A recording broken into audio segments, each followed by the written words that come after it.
Assalamualaikum warahmatullahi wabarakatuh. Bayangkan ini pelan-pelan. Sebuah kota yang mengaku paling beradab di dunia. Kota yang membanggakan kebebasan berbicara. Kota yang percaya bahwa suara rakyat adalah suara kebenaran. Nama kota itu Athena. Dan di kota inilah sebuah paradoks besar lahir. Paradoks yang akan menghantui pemikiran Plato seumur hidupnya. Karena di kota yang paling menjunjung demokrasi, justru orang paling jujur, paling kritis, dan paling bijak dibunuh oleh keputusan bersama. Nama orang itu Sokrates. Sokrates tidak dieksekusi oleh raja, tidak dijatuhkan oleh tiran, tidak dibungkam oleh rezim otoriter. Ia dihukum mati melalui pengadilan demokratis, melalui voting warga Athena, oleh orang-orang yang secara hukum memiliki hak suara yang sama. Dan Plato, muridnya, melihat semua ini. Plato tidak membaca ini di buku sejarah. Ia hidup di dalamnya. Ia menyaksikan bagaimana opini publik bisa berubah, bagaimana emosi massa naik, bagaimana ketakutan kolektif lebih kuat daripada argumen rasional. Disinilah semuanya bermulai. Bukan dari teori, bukan dari spekulasi, tapi dari luka. Sokrates dituduh dua hal. Pertama, merusak akhlak generasi muda. Kedua, tidak menghormati dewa-dewa kota. Tuduhan ini, kalau kita dengar hari ini, terdengar kabur. Dan memang kabur. Masalahnya bukan pada tuduhan itu sendiri. Masalahnya adalah siapa yang memutuskan bahwa tuduhan itu benar. Bukan para filsuf, bukan para pemikir, bukan orang-orang yang terlatih dalam logika dan penalaran, tapi mayoritas warga, yang sebagian besar tersinggung oleh pertanyaan Sokrates, merasa dipermalukan di depan umum, tidak nyaman karena keyakinan mereka diguncang. Sokrates bukan orang yang menyenangkan. Ia bukan orator yang manis. Ia tidak membujuk massa. Ia bertanya, terus bertanya, sampai orang sadar bahwa mereka tidak tahu apa yang mereka kira mereka tahu. Dan bagi massa, itu berbahaya. Plato menyadari sesuatu yang mengerikan di sini. Demokrasi, yang katanya melindungi kebebasan berpikir, justru tidak tahan terhadap pemikiran yang terlalu jujur. Karena kebanyakan orang tidak ingin kebenaran. Mereka ingin kenyamanan. Dan ketika kebenaran mengancam kenyamanan mayoritas, demokrasi bisa berubah menjadi alat penindasan yang sangat halus. Bukan penindasan dengan senjata, tapi penindasan dengan suara terbanyak. Plato menyimpulkan, dan ini sangat penting, masalahnya bukan rakyat jahat, masalahnya rakyat mudah digerakkan oleh emosi. Di titik ini, kepercayaan Plato pada demokrasi retak, bukan karena ia membenci rakyat, tapi karena ia melihat betapa rapuhnya penilaian kolektif ketika tidak disertai pendidikan jiwa. Coba kita berhenti sejenak. Bayangkan perasaan Plato saat itu. Gurunya mati, bukan karena kejahatan, tapi karena kejujuran, dan kematian itu disahkan secara sah. Secara hukum, benar. Secara prosedur, demokratis, secara moral. Plato mulai bertanya, jika sistem yang sah bisa membunuh orang paling bijak, apa sebenarnya yang kita sebut keadilan? Pertanyaan ini tidak pernah meninggalkannya, dan dari pertanyaan inilah seluruh kritik Plato terhadap demokrasi tumbuh. Plato tidak langsung berkata, demokrasi itu buruk, ia lebih halus, tapi jauh lebih tajam. Ia bertanya, apakah kebenaran bisa ditentukan oleh jumlah? Karena jika iya, maka orang yang benar tapi minoritas akan selalu kalah. Kebijaksanaan akan tenggelam oleh suara keras, dan filsafat akan menjadi ancaman, bukan fondasi negara. Bagi Plato, itu tidak bisa diterima. Disinilah penting memahami satu hal. Plato bukan elit yang meremehkan rakyat, ia justru sangat peduli pada jiwa manusia. Tapi ia sadar, Tidak semua orang dilatih untuk berpikir, dan demokrasi memperlakukan semua opini seolah setara. Dan disitulah bahaya dimulai. Karena menurut Plato, opini tidak sama dengan pengetahuan, dan negara yang dibangun di atas opini akan rapuh sejak awal. Kematian Sokrates adalah bukti hidup, atau tepatnya bukti mati, bahwa demokrasi bisa membungkam kebijaksanaan, mengkriminalisasi pertanyaan, dan menyebutnya semua sebagai keputusan bersama. Plato tidak bisa menerima itu, dan sejak saat itu, ia mulai melakukan sesuatu yang sangat radikal. Ia tidak lagi bertanya, apa sistem yang paling bebas? Ia bertanya, apa sistem yang paling adil bagi jiwa manusia? Jawaban itulah yang akan membawanya menuju kritik paling tajam terhadap demokrasi. Plato memulai kritiknya dari satu asumsi yang sangat berani. Ia berkata, kurang lebih begini, tidak semua manusia hidup dengan bagian jiwa yang sama. Bagi Plato, jiwa manusia tidak datar, ia bertingkat. Ada manusia yang hidup dipimpin oleh akal, ada yang dipimpin oleh emosi dan keberanian, dan ada yang hidup hampir sepenuhnya dipimpin oleh hasrat. Masalahnya, kata Plato, demokrasi tidak membedakan ini. Demokrasi memberi hak politik yang sama kepada jiwa yang terlatih dan jiwa yang belum matang. Dan disitulah, menurut Plato, sebuah kekeliruan besar terjadi. Plato lalu mengajukan analogi yang sangat terkenal, dan aku ingin kamu mendengarnya pelan-pelan, karena analogi ini tidak pernah benar-benar basi. Ia berkata, bayangkan sebuah kapal besar di tengah lautan. Kapal itu penuh penumpang. Semua penumpang punya suara. Semua penumpang boleh berpendapat. Masalahnya, tidak semua penumpang mengerti navigasi. Ada satu orang di kapal itu yang benar-benar tahu membaca bintang, mengerti angin, dan memahami arah. Dialah sang nahkoda sejati. Tapi di kapal demokratis versi Plato, nahkoda ini sering diabaikan, dicemooh, bahkan disingkirkan karena ia tidak pandai merayu penumpang. Sementara itu, orang yang paling keras berbicara, paling meyakinkan, paling pandai menyenangkan telinga, justru dipilih untuk memegang kemudi. Plato bertanya, apakah kapal akan selamat hanya karena keputusan itu diambil bersama? Pertanyaan ini bukan tentang kapal, ini tentang negara. Di titik ini, Plato memperkenalkan satu istilah yang sangat penting, demagog. Demagog adalah orang yang memahami emosi massa, tahu apa yang ingin didengar, pandai menyederhanakan masalah rumit, dan menjual solusi instan. Plato tidak mengatakan demagog selalu jahat, tapi ia mengatakan, demokrasi adalah tanah paling subur bagi demagog. Karena demokrasi memberi panggung, memberi mikrofon, memberi legitimasi lewat suara terbanyak. Dan massa yang tidak dilatih berpikir secara filosofis lebih mudah tergerak oleh ketakutan, kemarahan, harapan palsu, daripada oleh argumen yang tenang dan rumit. Plato melihat ini sebagai bahaya struktural, bukan kecelakaan sesaat. Sekarang kita masuk ke kritik yang lebih dalam lagi. Plato tidak hanya mengkritik siapa yang memilih, tetapi apa yang dipelihara oleh demokrasi. Menurut Plato, demokrasi modern, bahkan di zamannya, cenderung memuja satu nilai di atas segalanya, kebebasan tanpa disiplin. Dalam demokrasi, kata Plato, semua keinginan ingin diakui, semua gaya hidup ingin dibenarkan, semua suara ingin dianggap setara. Sekilas ini terdengar indah, tapi Plato melihat sesuatu yang lain.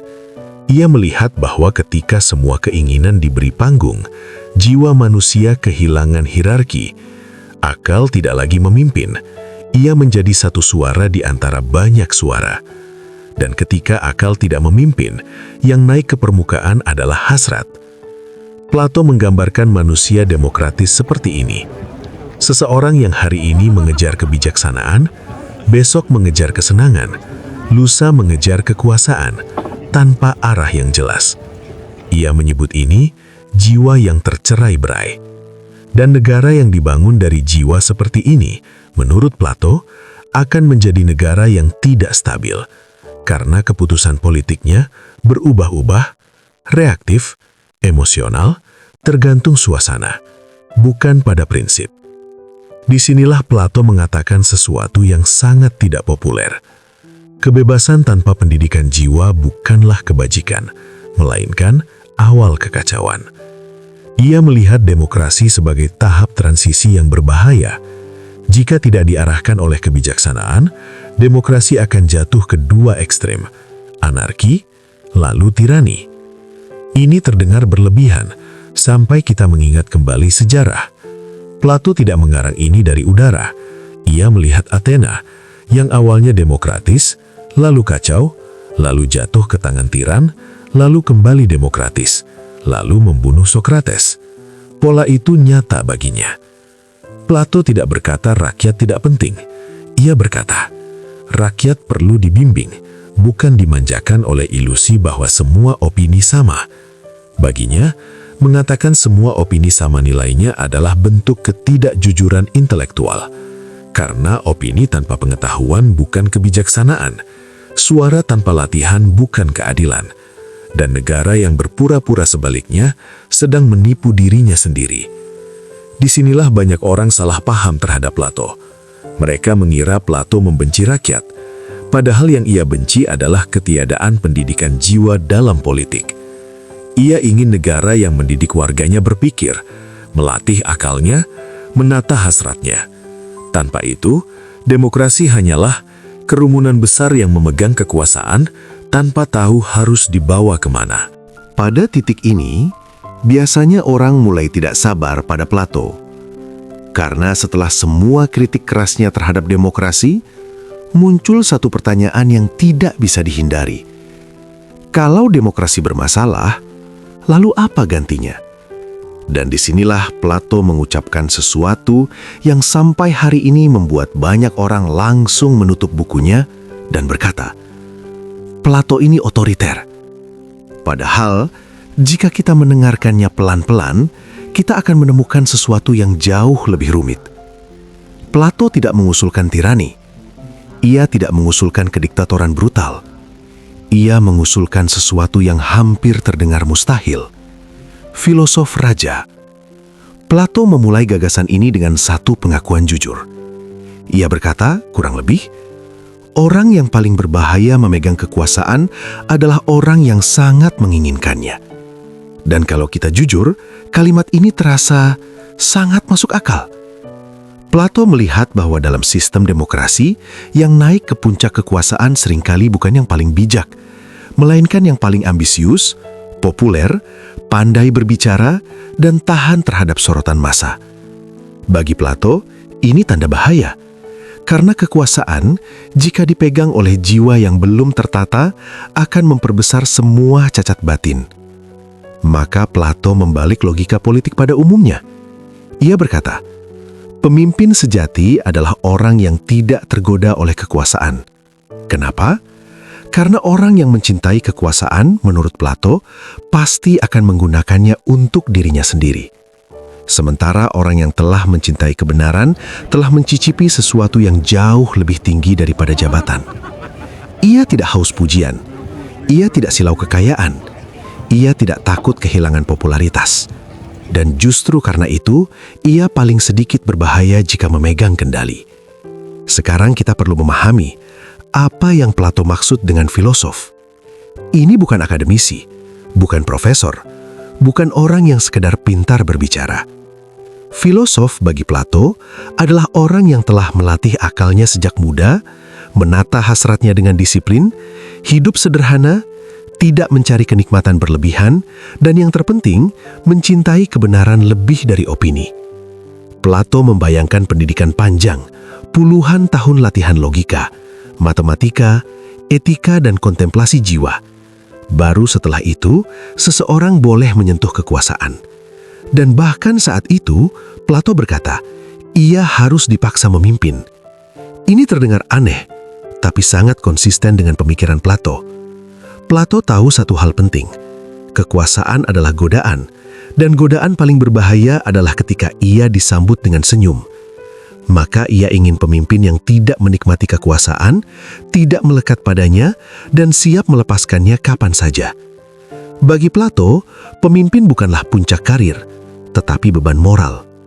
Banyak orang salah paham di sini. Mereka mengira Plato ingin elit tertutup, kelas penguasa yang terpisah dari rakyat. Padahal, Plato sangat menekankan pendidikan jiwa sejak dini. Ia ingin menciptakan masyarakat di mana anak-anak dididik untuk berpikir, emosi dilatih, hasrat ditata, dan seni pun disaring agar tidak merusak karakter. Tujuannya bukan menciptakan kasta, tetapi menciptakan keselarasan jiwa.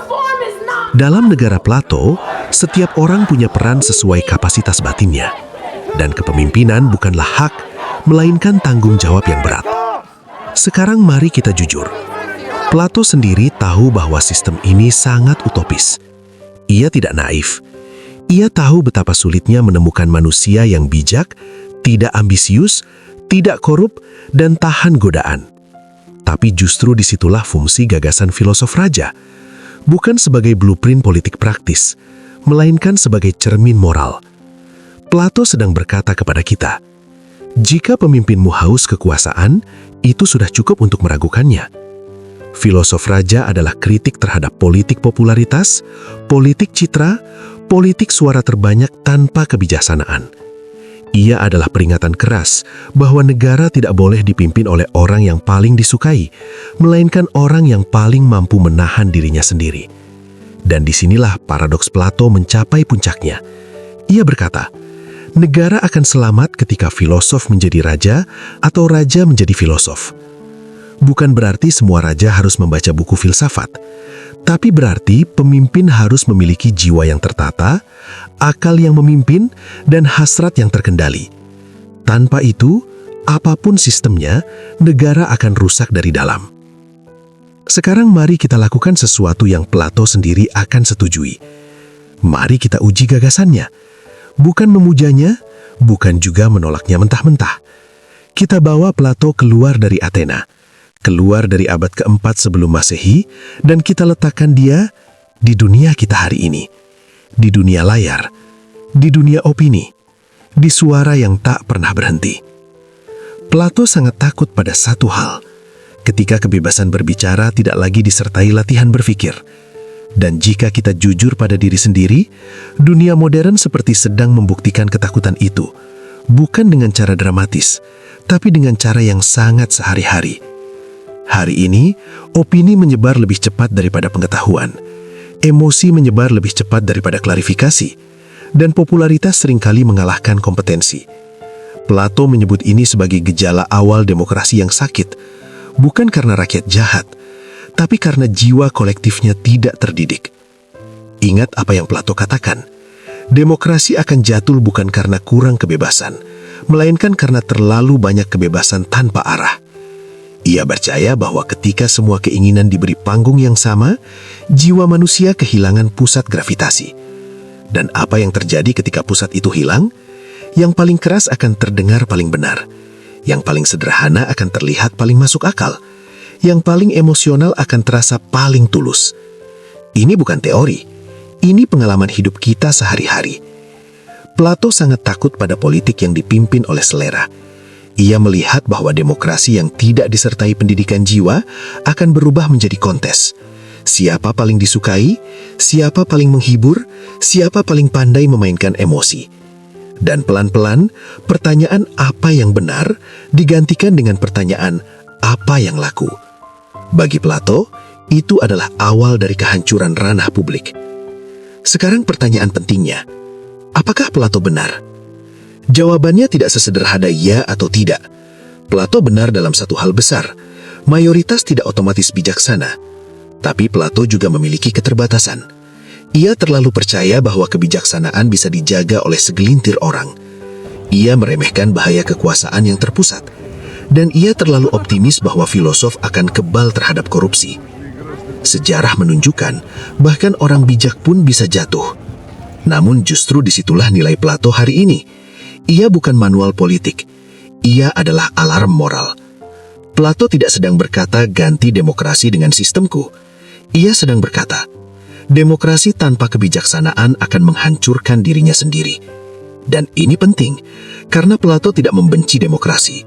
Ia takut melihatnya rusak dari dalam. Plato ingin satu hal sederhana tapi sulit.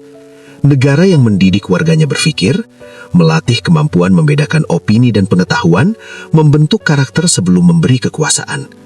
Tanpa itu, demokrasi hanyalah prosedur kosong.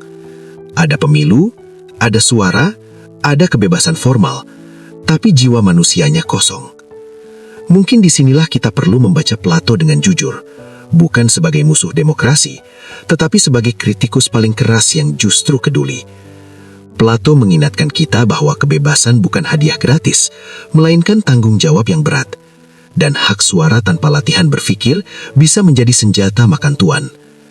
Mari kita tutup dengan satu pertanyaan Plato yang masih menggema sampai hari ini. Jika semua orang boleh memilih arah kapal, tapi tak seorang pun belajar membaca bintang, kemana sebenarnya kita sedang berlayar? Pertanyaan ini tidak menuntut jawaban cepat. Ia menuntut keheningan, refleksi dan keberanian untuk mengakui bahwa sistem apapun hanya sebaik manusia yang menghidupinya. Mungkin Plato tidak sepenuhnya benar, tapi ia terlalu penting untuk diabaikan, karena ia mengingatkan kita akan satu kebenaran yang tidak nyaman. Demokrasi bukan soal siapa yang paling banyak bersuara, melainkan soal apakah kita benar-benar belajar berpikir sebelum suara itu kita gunakan. Terima kasih telah mendengarkannya. Semoga ini bermanfaat untuk kita. Bantu channel ini like, komen, share, dan subscribe. Wassalamualaikum warahmatullahi wabarakatuh.